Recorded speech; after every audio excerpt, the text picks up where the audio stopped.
आपकी मुंसफी से संसद नहीं चलेगी। मेरे यहाँ बोलने का क्रम मैं तय करूंगा। इस तरह से नहीं चलेगी संसद। इनकी एक एक बात का जवाब मैं दूंगा, मगर मेरे भाषण का क्रम वो तय नहीं कर सकते। Actually, let us have a debate on my press conference. Let us go. Let us have very good idea. Let us have a debate on my press conference. Amit Shah ji, I challenge you to have a debate on the 3 press conferences. जय हिंद दोस्तों, कल संसद में जो हुआ उसे सिर्फ बहस कहना इस देश के साथ अन्याय होगा। कल का दिन था टकराव वाला, चुनौती वाला सवाल और सीधी भिड़ंत का। एक तरफ थे अमित शाह और दूसरी तरफ थे राहुल गांधी और मुद्दा था वोट चोरी, फर्जी वोटर, SIR कानून पर सरकार का बड़ा बचाव। और इन सबके बीच सदन में अचानक एक ऐसी बहस भड़क उठी जिसने सोशल मीडिया से लेकर टीवी चैनलों तक सबको हिलाकर रख दिया।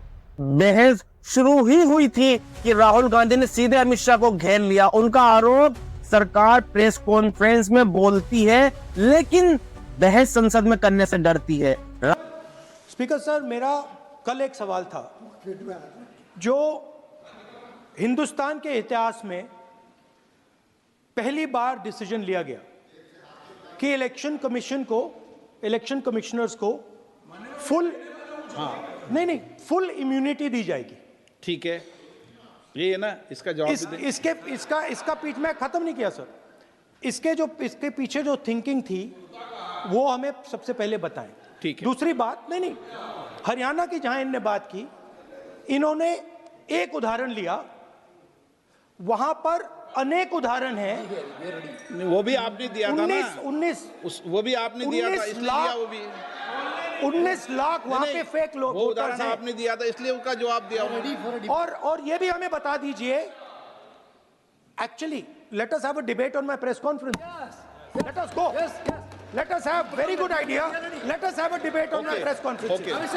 Amit Shah ji, I challenge you to have a debate on the 3 press conferences. Rahul Gandhi ने तीर ऐसा चलाया कि पूरा सदन कुछ सेकंड के लिए शांत हो गया और फिर अमित शाह उठे। मान्यवर, पहली बात मैं स्पष्ट करना चाहता हूं, मैं 30 साल से विधानसभा और संसद में जनप्रतिनिधि के रूप में चुनकर आता हूं। मुझे लंबा अनुभव है संसदीय प्रणाली का। विपक्ष के नेता महोदय कहते हैं कि पहले मेरी बात का आप जवाब दीजिए, मैं सुनना चाहता हूं। आपकी मुंसफी से संसद नहीं चलेगी। मेरे यहाँ बोलने का क्रम मैं तय करूंगा। इस तरह से नहीं चलेगी संसद। मान्यवर, उनको धैर्य रखना चाहिए, मेरा जवाब सुनने का। इनकी एक एक बात का जवाब मैं दूंगा, मगर मेरे भाषण का क्रम वो तय नहीं कर सकते। मैं करूंगा क्योंकि मैं बोल रहा हूं। अमित शाह का जवाब किसी प्रेस कॉन्फ्रेंस का नहीं था, वो था सत्ता का अहंकार, सीधा, कड़ा और ललकार वाला। आप तय नहीं करेंगे कि मैं कब बोलूं, सदन में किस क्रम में कौन बोलेगा, ये तय मैं करूंगा, आप नहीं। यह लाइन सुनते ही सदन के दोनों तरफ से आवाजें उठने लगी और बहस का तापमान सीधा 500 डिग्री पहुंच गया। मान्यवर, मैंने इतना ही कहा कि मेरे भाषण का क्रम मैं तय करूंगा। मेरे भाषण का पहले क्या बोलना, बाद में क्या बोलना, मैं तय करूंगा। और मैं मानता हूं कि हर एक वक्ता का ये अधिकार है, उनका भी है, मेरा भी है। कल वो बोल रहे तो हम ऐसा थोड़ी ना बोले आप झूठ क्यों बोल रहे हो। हम नहीं बोल सकते साहब। वो माननीय विपक्ष के नेता है, वो बोल सकते अपना भाषण। मान्यवर, और मैंने तो ये भी कहा, मेरा पूरा भाषण छूट कर कुछ बच जाता है तो आप पूछिएगा, मैं जवाब दूंगा। मगर अब धैर्य भी चाहिए और सुनना भी चाहिए, दोनों चीजें करनी पड़ती है। मान्यवर, वोट चोरी का कोहराम बचा। मैं वोट चोरी किसको कहते हैं वो बताना चाहता हूं। वोट चोरी के 3 आयाम हैं। एक तो मतदाता नहीं है, मतलब योग्यता नहीं है, और आप वोटर बन जाते हो तो वोट चोरी माना जाएगा। दूसरा, आप गलत प्रकार से चुनाव जीतते हो तो वोट चोरी माना जाएगा। और तीसरा, जनादेश को डिफाई करते हो, मतलब वोट के विपरीत आप कोई पद प्राप्त कर लेते हो तो भी एक प्रकार से वोट चोरी होता है। अरे सुनो ना, क्यों जल्दबाजी करते हो मानिकम? क्यों? अब मैं 3 वोट चोरी की घटनाएं बताना चाहता हूं। सबसे पहली घटना हुई आजादी के बाद देश का प्रधानमंत्री तय करना था। तय कौन करना था?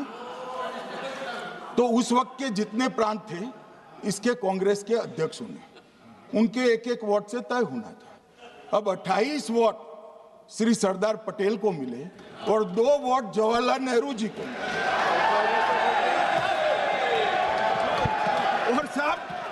और साहब प्रधानमंत्री जवाहरलाल जी बने।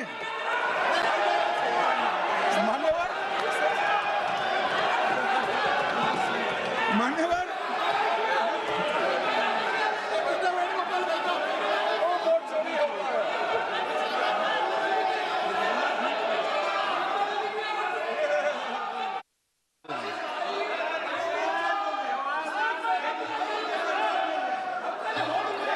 प्लीज, माननीय गृह मंत्री जी, माननीय गृह मंत्री जी,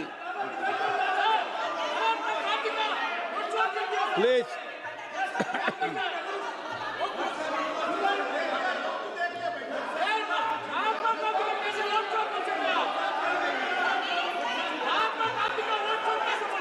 बैठो बैठो, बैठिए माने, प्लीज प्लीज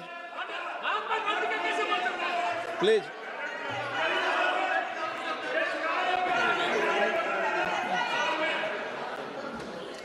मान्यवर दूसरी, प्लीज बैठिए बैठिए माननीय सदस्य, प्लीज, हर बार नहीं उठते, बैठिए। मान्यवर दूसरे प्रकार की वोट चोरी और नैतिक तरीके से चुनाव जीतना, ऐसी वोट चोरी भी भूतकाल में एक बार हुई थी। श्रीमती इंदिरा गांधी रायबरेली से चुनी गई। इलाहाबाद हाईकोर्ट में श्री राजनारायण पहुंचे कि चुनाव नियमों के अनुसार नहीं हुआ। इलाहाबाद हाईकोर्ट ने ये तय कर दिया कि श्रीमती गांधी ने उचित तरीके से चुनाव नहीं जीता है, हम इसको रद्द कर देते। मान्यवर ये भी वोट चोरी थी, बहुत बड़ी वोट चोरी थी। और उसके बाद में क्या हुआ? उसके बाद में क्या हुआ? उसके बाद में वो वोट चोरी को ढकने के लिए संसद में कानून लाया कि प्रधानमंत्री के खिलाफ कोई केस ही नहीं हो सकता। मैं विपक्ष के नेता को कहना चाहता हूं, इम्यूनिटी की बात आप चुनाव आयोग की पूछ रहे हैं, इसका तो मैं जवाब दूंगा, इसका मैं जवाब दूंगा इम्यूनिटी का। मगर ये इम्यूनिटी जो श्रीमती गांधी ने दी थी, इसके लिए आपका क्या कहना है? और उन्होंने तो स्वयं के लिए ले ली। उनका आरोप है। प्लीज, ऐसे नहीं चलता मान्यवर, आप जब बोले, जब 5-5 मिनट उठेंगे क्या? ये मान्यवर उनका आरोप है। आप भी बोले, आप भी बोले, आप भी बोले। 9 गलत, 1-1 मिनट में सदस्य नहीं उठेगा ना। मान्यवर उनका आरोप है कि सरकार ने बनाया तो लोकतंत्र ने बनाया, तो जो समय का केस था वो बताया है, आगे का तो बताया। मोदी जी को भी सब लोगों ने प्रधानमंत्री बनाया है भाई, आपकी कृपा से नहीं बने हैं। मान्यवर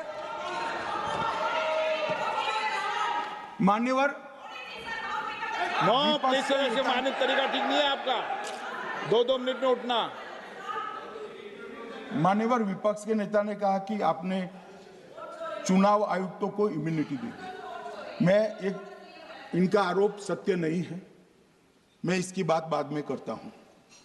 परंतु हमने तो चलो मानो चुनाव आयुक्त को इम्यूनिटी दी, श्रीमती गांधी ने तो अपने आप को इम्यूनिटी दी थी। और फिर जब ये संवैधानिक सुधार के वायरस चैलेंज हुए तो वो केस जीतने के लिए 2, 3 और 4 नंबर के सर्वोच्च न्यायालय के जज को बाईपास कर चौथे नंबर के जज को चीफ जस्टिस बनाया और वहां केस भी जीत लिया। और मान्यवर ये तो इतिहास है, कौन झुठला सकता है? इनको कोई पढ़ाता नहीं है इतिहास, ये तो इतिहास है। सर्वोच्च अदालत और संसद के रिकॉर्ड में रखा हुआ इतिहास है। इसके खिलाफ लल्लन सिंह जैसे कितने लोग पूरा जीवन लड़े बिहार में, इमरजेंसी के खिलाफ जेल में गए, लाखों लोग गए। और तीसरी वोट चोरी कहना चाहता हूं, तीसरी वोट चोरी का प्रकार मैंने बताया था कि योग्यता नहीं है और मतदाता बन जाना। अभी अभी एक वाद पहुंचा है, वाद मतलब डिस्प्यूट पहुंचा है दिल्ली की सिविल अदालत में। उसमें डिस्प्यूट ये है कि सोनिया गांधी जी इस देश की नागरिक बनने से पहले मतदाता बने।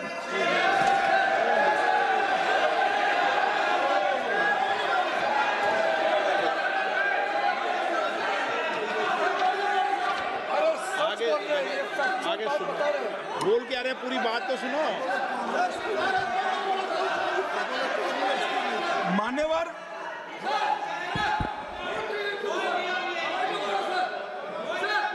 मान्यवर मैंने इतना ही कहा है कि अदालत में केस चल रहा है जो फैक्चुअल है। अब जवाब तो उनको अदालत में देना है, सोनिया जी ने यहाँ क्यों दे रहे हैं? असल लड़ाई किस पर थी? मुद्दा साफ था, वोट चोरी बनाम एसआईआर कानून। राहुल गांधी बार बार कह रहे थे फर्जी वोटरों की जांच क्यों नहीं? लोकतंत्र की नींव पारदर्शी चुनाव से है। Speaker sir, I want to make it very clear. Please. Speaker sir, I want to make it very clear. The discussion is about votes. The discussion is about the stealing of votes. The discussion is about the SIR. And I am framing my discussion about votes. Yes. And what is happening here is patently unfair. I am not being allowed to speak. I am being disturbed, and I put my protest here. I have done absolutely nothing wrong. I am talking about the subject. In order to capture the vote, you have to capture institutions. I am saying that institutions of India are captured, and I will come to the point, which is Election Commission is captured. So, the project of the RSS was to capture the institutional framework of the country, and I said how the education system has been captured. Vice Chancellor after Vice Chancellor after Vice Chancellor is placed not on merit, not on capability, not on scientific temper, but on the fact that he belongs to a particular organization. Second capture, which helps in destroying democracy, the capture of the intelligence agencies. We have the Home Minister sitting here, the capture of the CBI, of the ED, of the Income Tax Department. And the systematic placement of bureaucrats who favor their ideology and attack the opposition and anybody who chooses to oppose the RSS. That is the second institutional capture. And the third there are many more. I can go on. And the third institutional capture. What is this?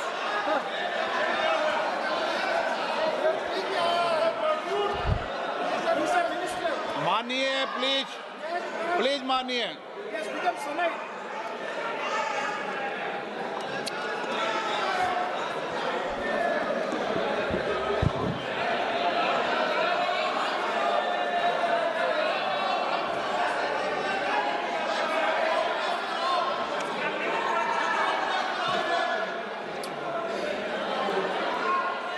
And the third capture of the institution that directly controls the election system of our country, the Election Commission. Now, I'm not saying this without proof. I have put forth adequate proof about how the Election Commission is colluding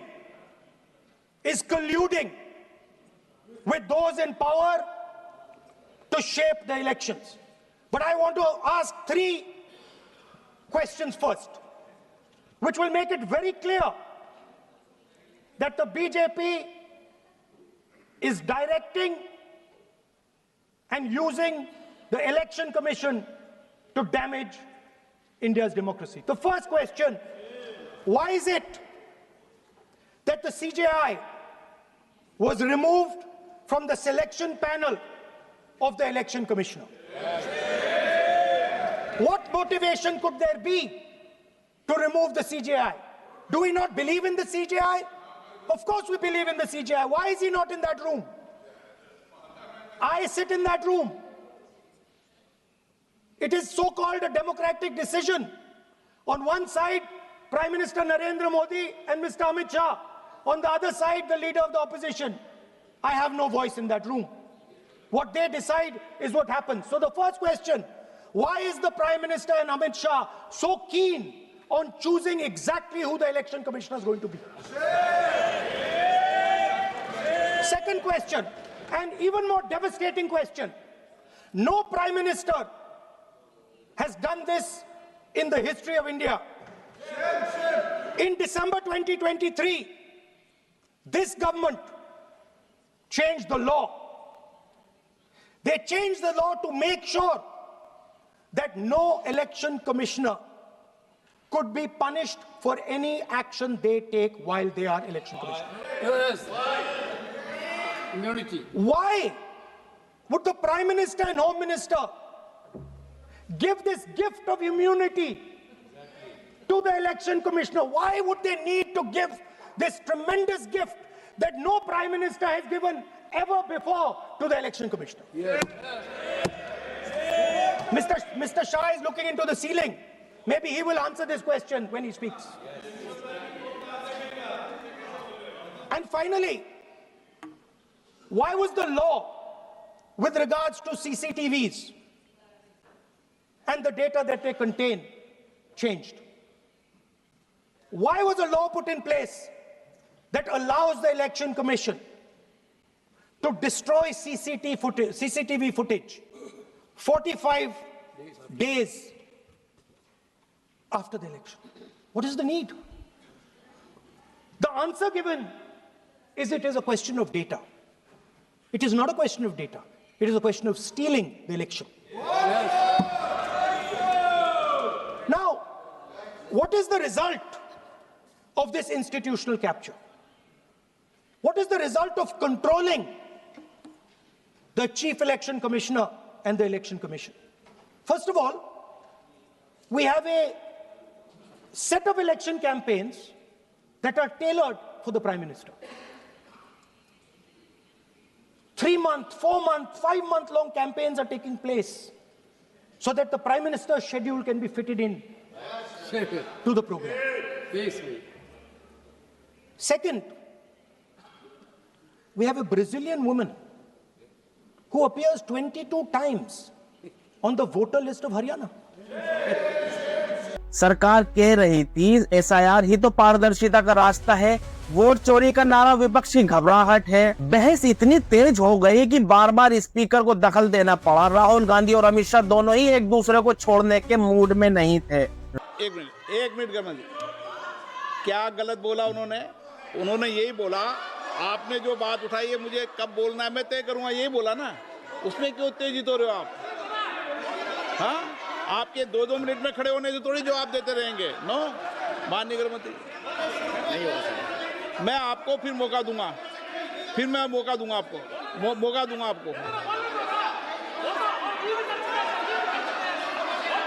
हाँ बोलिए, हाँ बोलिए sir. ये बोलिए। आपने अगर अमित शाह जी का response देखा तो ये कंप्लीटली डिफेंसिव रिस्पॉन्स है। ये घबराया हुआ रिस्पॉन्स है, ये डरा हुआ रिस्पॉन्स है। अब सुनिए पूरी बात, प्लीज मानिए। नो, सच्चा रिस्पॉन्स नहीं है। राहुल गांधी ने कहा, आप प्रेस कॉन्फ्रेंस में बहुत बोलते हैं, यहाँ आइए और जवाब दीजिए। इस पर अमित शाह ने कहा, लोकतंत्र में धैर्य सीखिए, आपकी जल्दबाजी से देश नहीं चलता।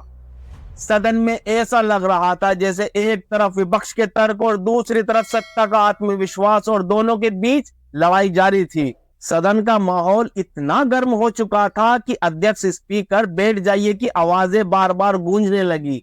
किसी तरफ से टेबल बज रहे थे, किसी तरफ से नारे उठ रहे थे, और कैमरे में कैद हो रहा था भारतीय लोकतंत्र का लाइव ड्रामा।